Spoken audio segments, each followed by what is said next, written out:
wrap. So Downs getting back into a big game atmosphere as he takes the ball in game one. And just waiting for this lineup to get ready to go will be Hibbert, Silva, and Collier beginning things off for Southern Maryland. And another thing about Downs is this guy lives to play in championships. He's been a part of 3 consecutive championship teams, having won the Chinese professional baseball title in 2017, the Mexican League crown in 2018, and then the Atlantic League championship with the Ducks in 2019. So Darren Downs, kind of a trophy magnet. Downs especially good with this Ducks team in 2019, went 3-3 with a 2.63 ERA over 109 2/3 innings of work to go along with 140 strikeouts over that span. So Downs pitching under pressure with the Ducks, nothing new. We look for Atlantic League ring number 2. That all starts today as we are just about ready to go. Hibbert steps in from the right-hander's batter's box. Downs toes the rubber. And we are ready to go from Central Islip. Kick of the right leg from Downs. And the first pitch of the fastball right down Broadway for strike one. Hibbert, the leadoff hitter for the Blue Crabs. A 270 hitter on the year, but a 423 on-base percentage. This guy will take a walk if you give it to him. Infield and outfield at normal depth to begin things. One strike pitch from Downs. Fastball fouls it down the right field line. That'll get out of play. So 2 pitches and Downs is ahead in the count 0-2. Hibbert signed with Maryland halfway through the year. 39-28 is the Blue Crabs record since he's been signed. Really, really helped the Blue Crabs turn their whole season around. Keep an eye on it early. There's a shadow cast across the infield. Still sunny skies across the outfield. 0-2 home. Wade's pitch will miss down and away. Backhanded by Hector Sanchez as the count goes to 1-2. Hibbert 2 for 4 in his last game played with 3 runs and a walk. 1-2 from Downs. Swing and a miss. Picture perfect start for Darren Downs. A 4-pitch strikeout of Hibbert retires the first batter of the day for the Blue Crabs, and there's 1 out in the inning.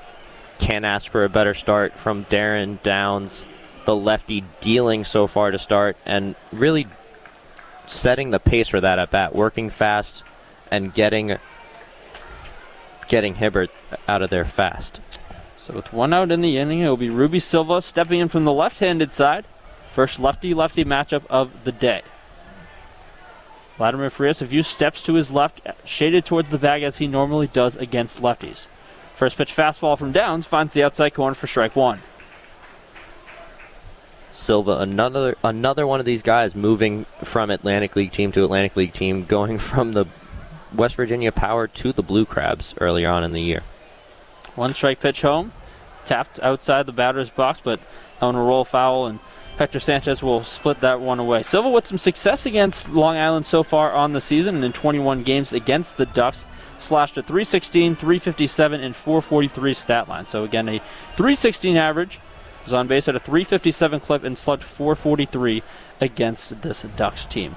No balls, 2 strikes, 1 out, no score from Central Islip in the first inning of Game 1 of this series. Downs will receive the sign and come set at the letters. 0-2 home, fastball, called third strike. Downs paints the outside corner, back-to-back Ks for the Long Island starter, and there's 2 down in the first. The sad part about there for Ruby Silva is you can't even argue. It's an automated umpire. What are you going to say? Beautifully painted fastball, and that first pitch command has been excellent so far for Downs in the first. So 2 outs in the inning, and it'll be another lefty, the center fielder Zach Collier, who will step in from the left-handed batter's box for the Blue Crabs. Same defensive alignment against the lefty in the infield. Down sets, delivers home. First pitch fastball finds the zone for strike 1 on the outer half. Collier, a .324 hitter on the year, one of the best averages the Blue Crabs show. Collier in his 12th season of professional baseball after being drafted by the Phillies in 2008. 1 strike pitch home. Next fastball misses up and away to even things at 1. You know, Tim, he was selected 6 picks after Garrett Cole, so who would have thought he would be playing deeper into October than Garrett Cole would? Cole taking the loss at Fenway in the American League wildcard game after going 2+ against the Red Sox. 1-1 pitch home from Downs. Another fastball. This time misses up as Collier moves ahead in the count 2-1. A lot of power numbers this year for Downs. Has slugged .607 against the Ducks with 4 doubles, 4 triples, and 2 home runs. So keeping an eye on the gaps the Ducks will be doing today. 2 balls, 1 strike, no score in the first. Downs deals. Fastball lined back into the luxury suites. That will get out of play to even the count at 2. And an easy souvenir for the man in the pink Superman shirt. A little bit of pink surrounding the ballpark today in honor of Breast Cancer Awareness Month in October. So a chance for a 1-2-3 inning for Downs. Retired the first 2 batters by way of the K. No score in the first. 2 balls, 2 strikes, 2 outs. Lefty-lefty matchup between Downs and Collier. Ducks southpaw comes set. 2-2 home. Swing and a miss. Downs strikes out the side in the first, and the Ducks cannot ask for a better start from their Game 1 start. We'll head to the bottom half of the Ducks offense. Will go to work. You're tuned in to Long Island Ducks baseball on 88.7 FM, WRHU. Talia Dixon, the leading scorer for Loyola with 7 points in that first half. Jacayla Brown, Jalen Hines each tied with 9 to lead the Pride. So despite the 9-point lead, Hofstra's still trying to create some separation. The 2 teams tied at 10 in that second quarter. What's the formula for Hofstra to win the third? Hofstra has to keep doing what they've been doing all half, which is get it down low to Jayla Henry and Jalen Hines. And of course, if all goes well, you get the great shooting of Sorella Neza, the great guard play of Jacayla Brown, and you really slow down what, if you look at these Greyhounds, you have Talia Dixon leading and Lex Tarian down low. If you can shut those 2 girls down, I think you have a double-digit victory in the recipe here. So the starters efficient for 3 for the Pride. Jacayla Brown 1 of 1, Sorella Neza 2 of 4, and Jalen Hines also throwing up a couple 1 of 2 as well. About ready to go in the third quarter. Loyola will start with possession on the inbound end to Bree Rossi, going right to left across your radio dial, and we're back underway from the MAC. Hofstra looking for win number 2 on the year. Starts with Newman. Over to Salmarone, left wing. Rosie Nicholson picks her up on the baseline. Dishes back out to Rossi, across court. Talia Dixon looking for a lane. Gets around to pick. Feeds back inside to Tarian, and it's good. Pick and roll goes back to work for Loyola to begin the half. They execute and get the lead back down to 7, 33-26, 9.5 to go in the third quarter. Quite the feed from Dixon down low to Tarian off that dribble bounce pass. Laid it up, 7-point game. Aneza on the left wing, gives off to Jalen Hines. Fakes the pass, goes up strong with the right hand, goes over the rim and won't go. Rebound Tarian. And dishes off to Rossi to bring the ball up for the Greyhounds. There was no one there for the Pride. Lex Tarian gets an easy rebound, only having to out-rebound her own teammate. Guarded by Rosie Nicholson, picked up by Jacayla Brown. Tight defense, now Nicholson doubles. Tight pressure, feeds it off to Salmarone, dishes off to Tarian, back to Salmarone, 2-on-1, but can't get it to fall off the front rim, and a rebound by Rosie Nicholson. Good move around the bat to get around a defender. Takes it to the near wing, makes the move around Rossi.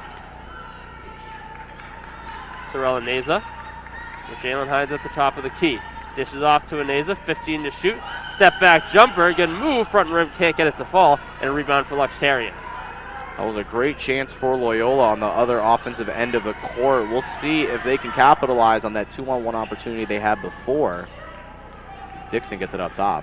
Dixon around Tarian, dribbling to her left against Jacayla Brown. Floater up won't go, but Tarian with the rebound puts it back up, and she's fouled. Looks like they'll get Jayla Henry on that one.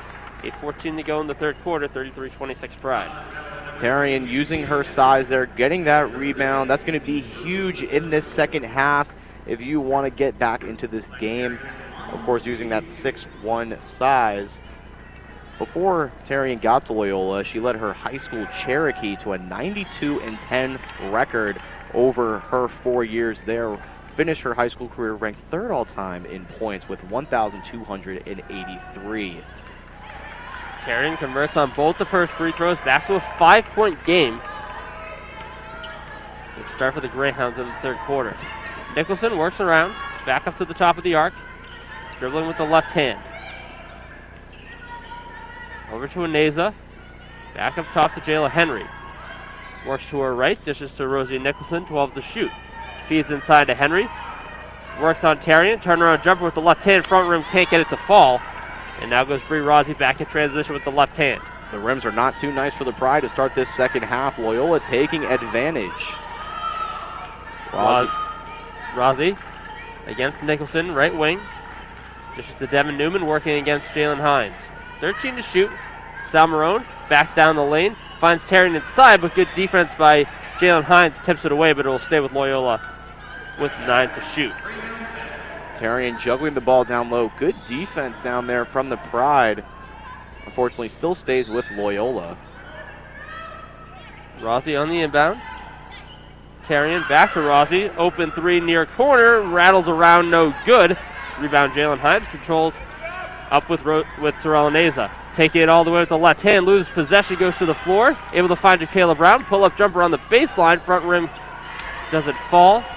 Rebound Loyola. Leah Dixon. Neither team could find the bucket to start this half. Dixon goes coast to coast with the right hand, puts it home, and it's down to a one-possession game. 33-30, 7 minutes to go, and a timeout called by Coach Santos Atkinson. Santos Atkinson definitely looking to calm her girls down. Talia Dixon, Bree Rossi, and Tarian really leading the offensive force for the Greyhounds, so far. First media timeout of the third quarter.